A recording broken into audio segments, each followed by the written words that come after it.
এই যে আমার ছেলে খাইতে বসে গেল। কিরে বাবা, খাওয়া দাওয়া শেষ?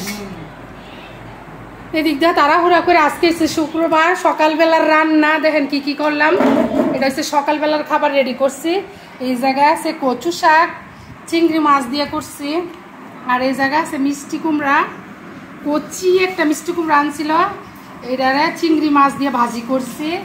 আর এই জায়গায় রাত্রেবেলা গরুর মাংস রান্না করছি, কেউ খাইতেছে না। করছি মনে আরেকটু ছিল। এই যে দেখেন এক পিস করে নিচে মনে জোরে বলে গরুর মাংসটা কেটে জানি খাইতেই চাইতেছে না। আর এদিক দিয়ে গরম গরম ভাত রান্না করছি। আর এদিক দিয়ে আমার ধাক্কায় আমাকে উঠছে আরেকজনে খাওয়ার লাগিয়া, কি জানি এত তাড়াহুড়া কেন? আমি তো তুমি বাসায় আইসো, আমরা রান্না তো মনোযোগ দিয়া করতেইব।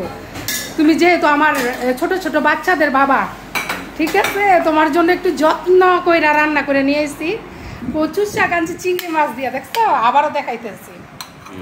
আর এদিক দিয়ে হয়েছে তুমি যে একটা কচি মিষ্টি কুমড়া আনছো কালকে রাত্রে, এই মিষ্টি কুমড়াটা ভাজি করছি চিংড়ি মাছ দিয়া।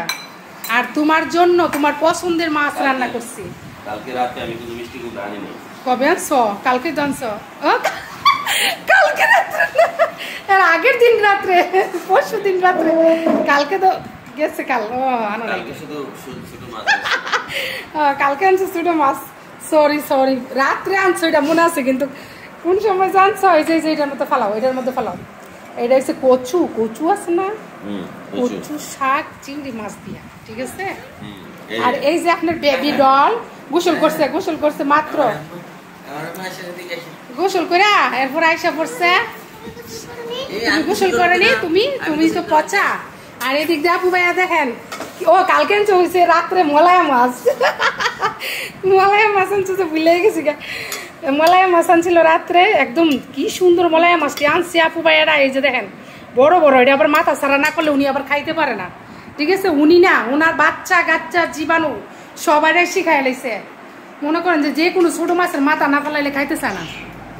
এরপরে মাথা ফালাইয়া এই যে এটারে বাগার দিয়া দিছি একবারে।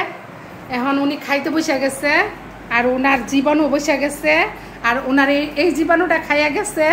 আর বড়টার শরীরটা অসুস্থ, সাইবাও একটু অসুস্থ, জ্বর, সাবিহার জ্বরটা একটু কমছে। এখন শ্যাম্পু করে একবার গোসল টোসল করাই নিয়ে আসছি। ঘুম থেকে মাত্র উঠছিল, উঠার পরে গোসল টোসল করাই দিছি একবারে, ঠিক আছে।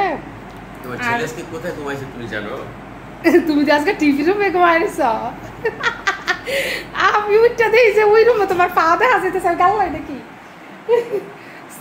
আমি ওই রুমের থেকে দেখতেছি যে এই রুমের পা নিচে। আমি আল্লাহ রে, টিভি দেখে মনে এনেই ঘুমাই রয়েছে, খবর নাই।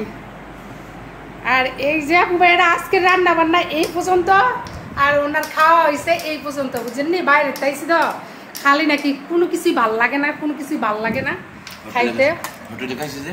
হোটেলে খাইলে কি হয় যে গরম গরম ভাত মুখে রুচি থাকে না। তো আমি তো রান্না করছি, যাই এখন খাইয়া দেখো কেমন হয়েছে। মলাইয়া মাছটা আমার মনে অনেক সুন্দর হয়েছে রান্না। কচু শাকটা কেমন হয়েছে বলো? এই যে দেখেন আপনার মেয়ে কোন স্টাইল আছে। আজকে কয়েকদিন ধরে এমন করে, কোনো কিছু হাতে লেয়া পাট আরে ভাঙ্গে আর পরে হাতে দেয়। তুমি থ্যাংক ইউ দাও। তুমি বলো, কি বলবা তুমি বলো সাবিহা, বলো। কয়েকদিন ধরে শিখছে কি আসসালামু আলাইকুম, আলাইকুম সালাম। ও সাবাবে বলে মাইরা মইরা শিখাইছে। সালাম নিজেই দেয়, আবার নিজেই সালামটা নেয়, এইটা শিখছে। আচ্ছা ঠিক আছে, তাহলে আমিও খাইতে বসে যাই, যেহেতু ইলা খাইতেছে একসাথে বসে খাইয়ে নেই। কচু শাকটা কেমন হয়েছে? খাইছো যে অনেক মজা হয়েছে। তাহলে একটু মলাইয়া মাছ খেয়ে দেখো কেমন হয়েছে। কচি একটা মিষ্টি কুমড়া একবারে।